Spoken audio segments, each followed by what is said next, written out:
Wanubolimba longe onini wase wanubelemba nana longe yewa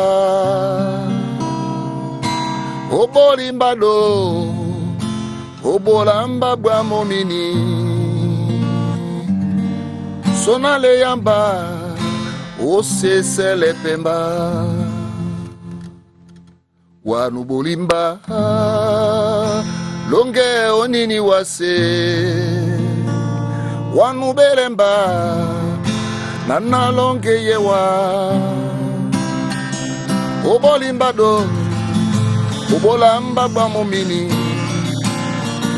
sonale yamba osesele pemba diyelemba ponda te aliyamba tangana tanga diyelemba ponda te aliyamba tangana tanga Tulango Yesu yena obake nomba Nanginya bwanga papa na titi na pona na bola toso kaye ponde wuki sonale yamba o sesele pemba sona Yesu di yelemba ponda te aliyamba tangana tanga sona Yesu di yelemba ponda te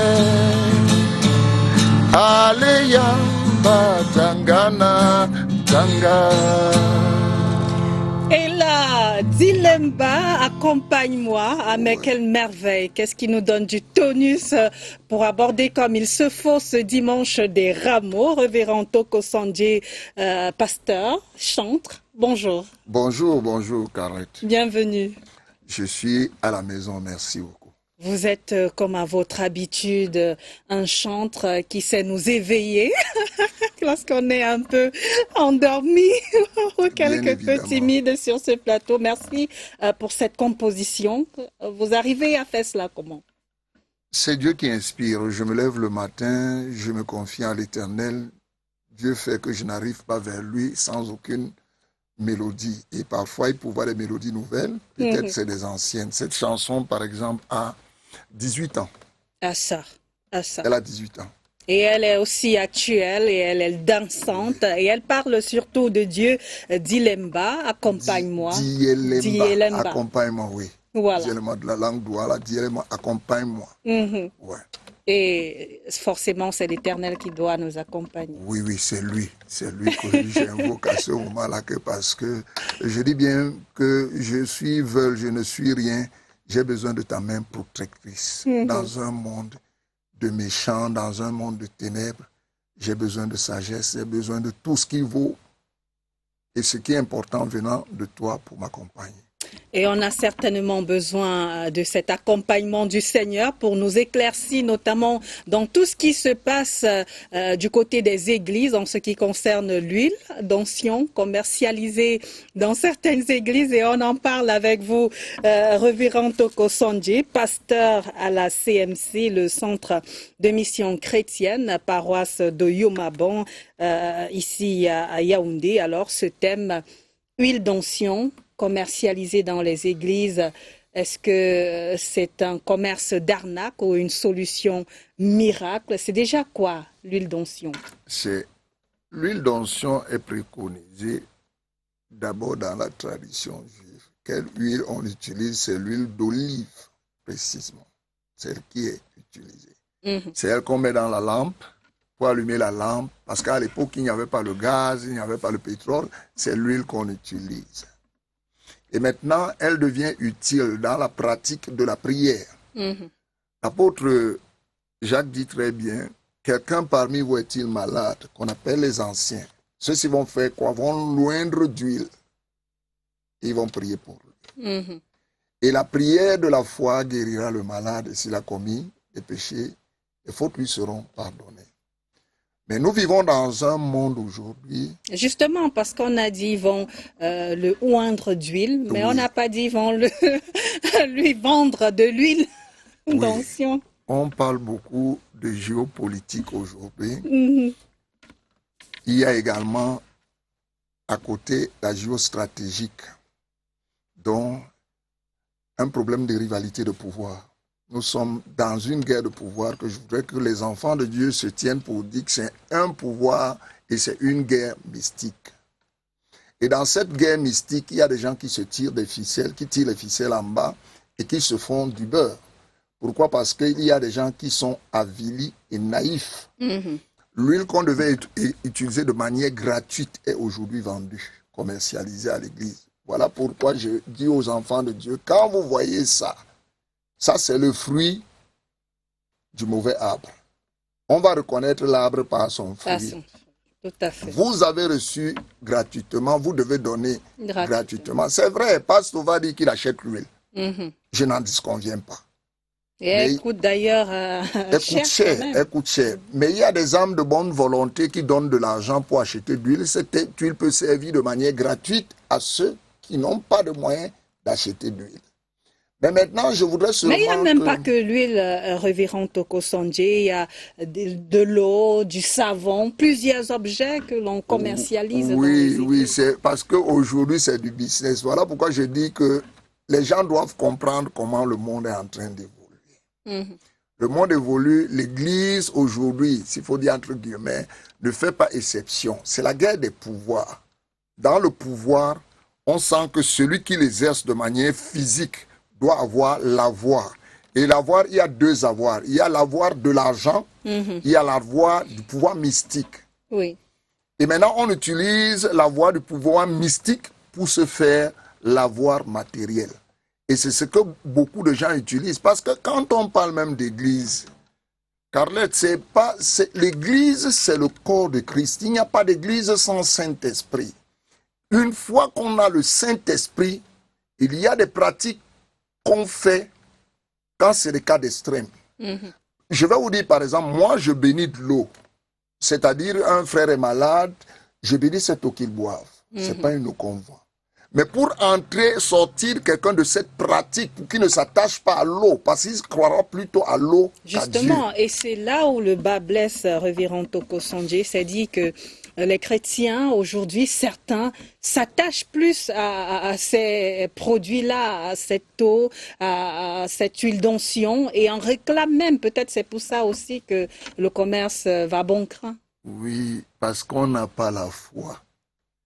La foi ne devrait pas s'attacher dans quelque chose qui est matériel.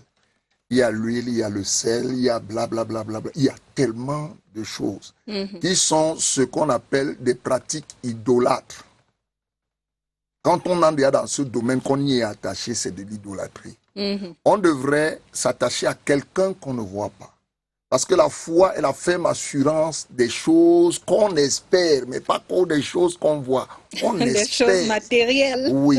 Mais maintenant, ce qui se passe, c'est que les gens qui créent leur assemblée, je ne vais pas trop appeler ça église, qui créent ce qu'on appelle leur association dite religieuse, ils mettent tout au-dedans de ces choses parce que l'homme aime ça. Hein, quand je vais prier pour peut-être ma grand-mère, je prie, ça ne l'intéresse pas. Mais si je mets une toge rouge avec une croix blanche, je secoue peut-être des courriers, je fais ceci, ça va l'impacter facilement. Et c'est ce qui se transmet aujourd'hui. Mais Dieu veut des gens qui croient sans voir. Croyons sans voir. Arrêtons de croire aux huiles, arrêtons de croire à l'eau bénite. À quel niveau se situe la manipulation? Parce que forcément, ces fidèles-là qui font partie de ces associations, pour prêter à votre terme, ils y croient, ils croient que ce sel-là, cette huile d'onction est capable de leur apporter un plus dans leur bien-être. À quel niveau se situe la manipulation? La manipulation se situe au moment où on se rend compte que l'autre aime ça. Quand je vais demander à mon fils de prier, Mhm. il ne prie pas. Mais quand je vais lui présenter le sel, l'huile, l'eau bénite, il croit. Mhm. Mais maintenant, tenant compte que chacun a des objectifs bien précis. C'est-à-dire que je crée une assemblée, une association religieuse pour me faire de l'argent. Tout part de l'origine. D'accord. Voilà pourquoi je dis le travail de Dieu, c'est l'appel. Ce que nous appelons communément la conviction. L'appel. Dans cet appel, Dieu te donne une feuille de route. Ces gens ont leur feuille de route. Eux, ils ont leur feuille de route. Quand vous allez lire dans le livre de Marc, Dieu dit très bien, ces gens ne m'adorent pas, ils m'honorent des lèvres. Mais leur cœur est éloigné de moi. Parce qu'ils vivent quoi selon les principes humains et non selon les principes. Mais la faute à qui? Est-ce aux fidèles qui a pratiquement recours à ces produits-là, huile d'onction, eau bénie, sel béni, savon, etc. Ou alors aux pasteurs, aux leaders religieux le problème qui vient de la leur connaissance, Carlette. Ça proposent? vient de la connaissance. Le Seigneur Jésus-Christ est clair là-dessus. Dieu est correctement clair là-dessus. Mon peuple périt parce qu'il lui manque quoi? La connaissance. Parce que quand on connaît, sous d'autres si on a parlé de pasteur qui allait faire blanchir l'argent au nom de Jésus. C'est des trucs qui sont monnaie courante. Quand tu sais que voilà le fruit, tu dis que non, l'arbre n'est pas bon et tu te détaches de ça. C'est vrai que ces prétendus serviteurs de Dieu jouent sur le plan psychique et psychologique. Parce que les gens souffrent, les gens ont des problèmes pour dire la vérité. Mais les gens ont des problèmes et ils souffrent, ce n'est pas à cause d'un système. C'est que Dieu a dit qu'à la fin des temps, vous allez voir, les gens seront friands de l'argent. Étant amoureux de l'argent, ils vont sortir de ce qu'on appelle la sainte doctrine et vont entrer à la quête de l'avoir financier. Et dans cet avoir financier, ils vont manquer de respect. Ils ne vont plus suivre la droiture, ils ne vont plus suivre la doctrine christique que Dieu apporte. Mais pour être calé ou pour être alors fixé sur cette huile d'onction, elle a véritablement un pouvoir?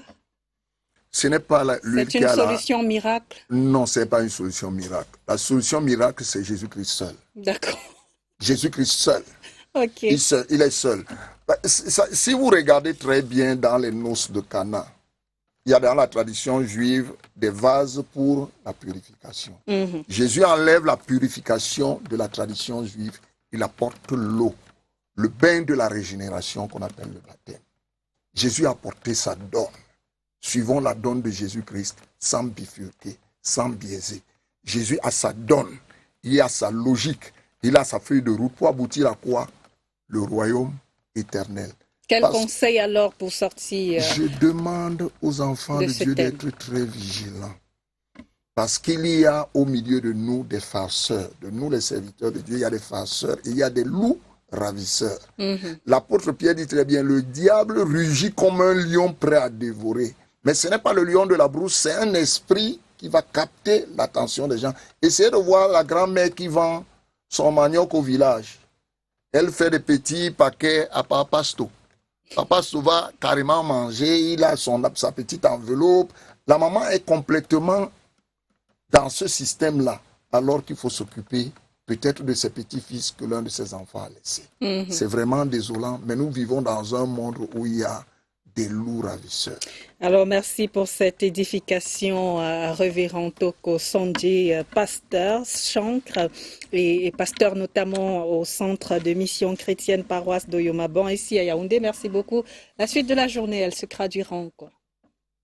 Par la prédication de la sainte doctrine auprès des fidèles que l'Éternel Dieu m'a confiés.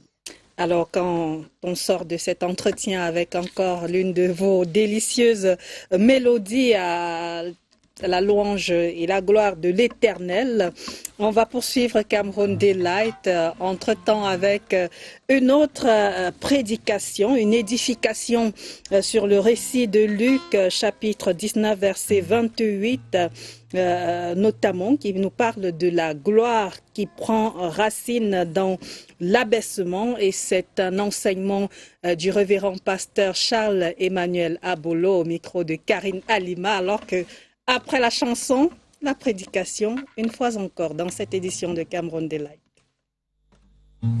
Dielemba, onda terre, Aliyamba papa tangana tanga Dielemba pondate Aliyamba tangana ta Dielemba